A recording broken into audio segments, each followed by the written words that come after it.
Good morning, all my dear student of class 9th। कक्षा 9 के प्यारे बच्चों, ध्यान दीजिएगा कि आज हम लोग इंग्लिश प्रोज में लेसन 2, जिसका टाइटल है द साउंड ऑफ म्यूजिक, जिसके लेखक हैं डेब्रोच काउले, में 2 पार्ट हैं और प्रथम पार्ट का टाइटल है Evelyn Glennie listens to sound without hearing it. Clear हो रहा है बेटा? आज हम लोग इसकी समरी देखेंगे इन हिंदी में।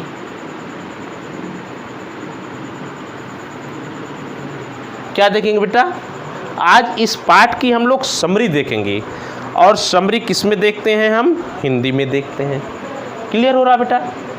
ये जो एवलिन ग्लैनी है, यही मुख्य पात्र है इस पाठ की, एवलिन ग्लैनी। क्लियर हुआ? ये बच्ची डीफ है। क्या है?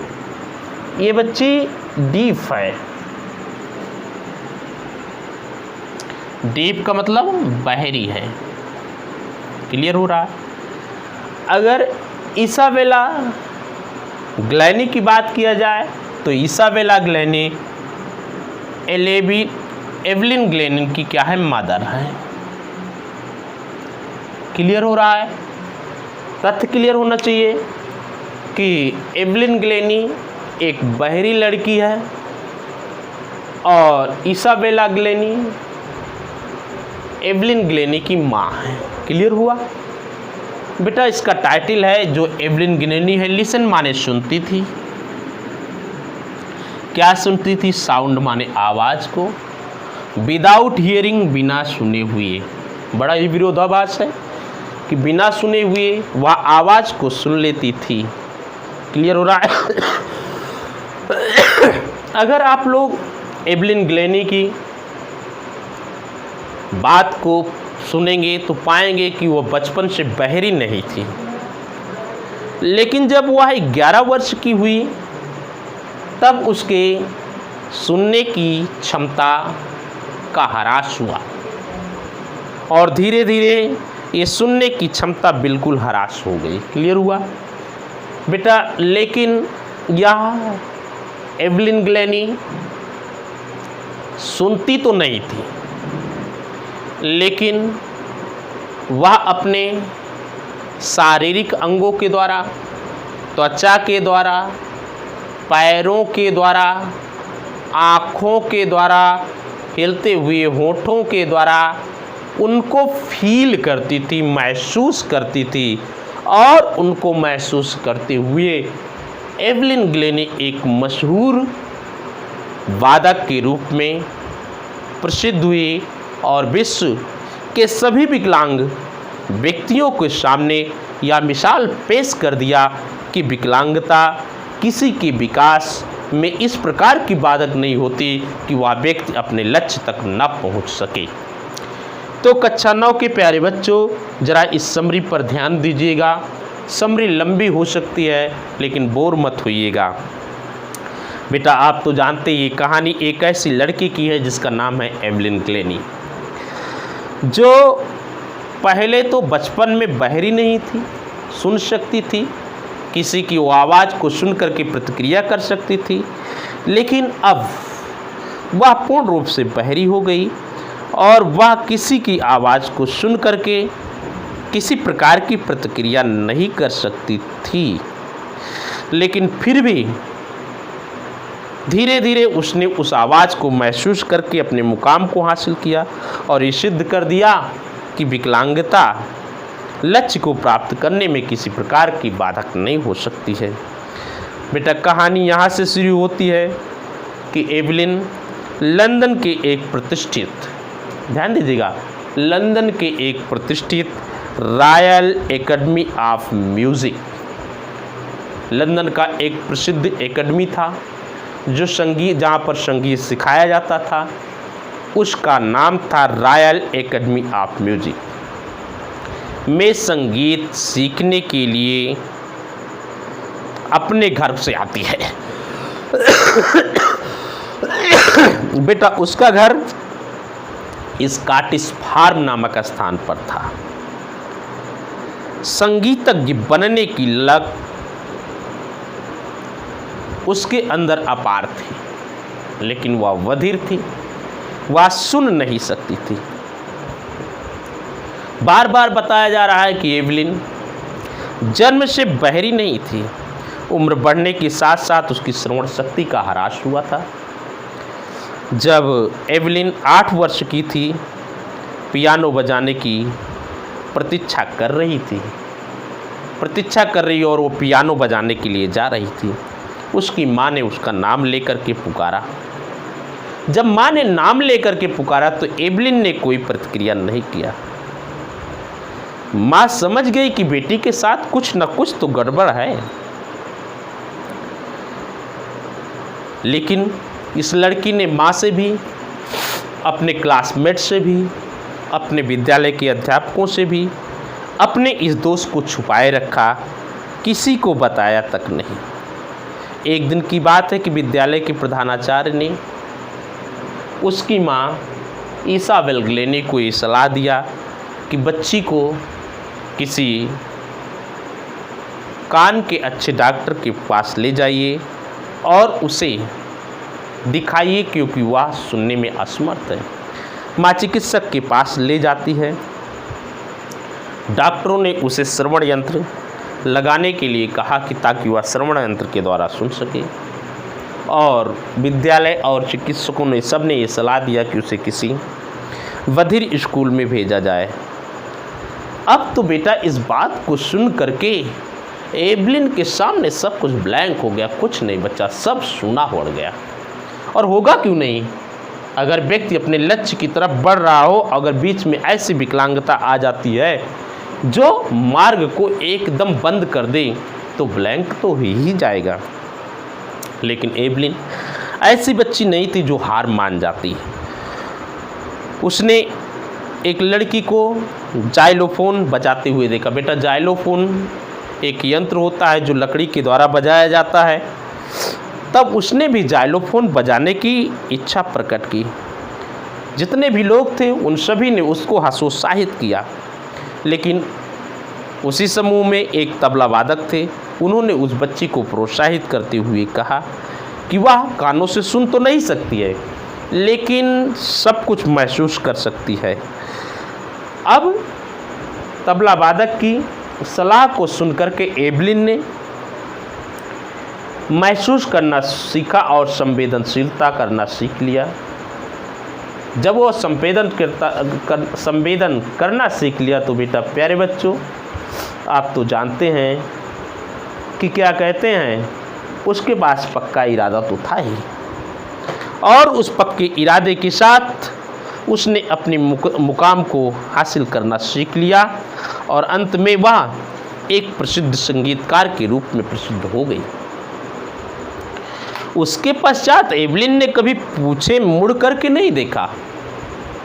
आगे चल करके उसने लंदन के एक यूथ ऑर्केस्ट्रा ज्वाइन कर लिया और संगीत को अपना जीवन बना लिया।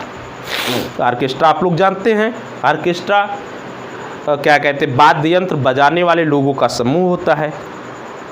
उसने रॉयल एकेडमी ऑफ म्यूजियम में ऑडिशन दिया, अपना प्रथम शो किया और एकेडमी के इतिहास में सबसे पहली व्यक्ति थी जिसने नंबर 1 का अंक प्राप्त किया। उसने धीरे धीरे ऑर्केस्ट्रा के कार्य का प्रदर्शन किया और अपना नाम कमाया। 3 वर्ष का पाठ्यक्रम, संगीत के 3 वर्ष के पाठ्यक्रम को समाप्त करने के अंत में उसने बहुत सारे अवार्ड अपने नाम हासिल कर लिया था। एवेलियन ग्लेनी लगभग 1000 वाद्य यंत्रों को बजाने की दक्षता प्राप्त कर चुकी थी और भाग दौड़ भरे अंतर्राष्ट्रीय कार्यक्रमों में सर्वाधिक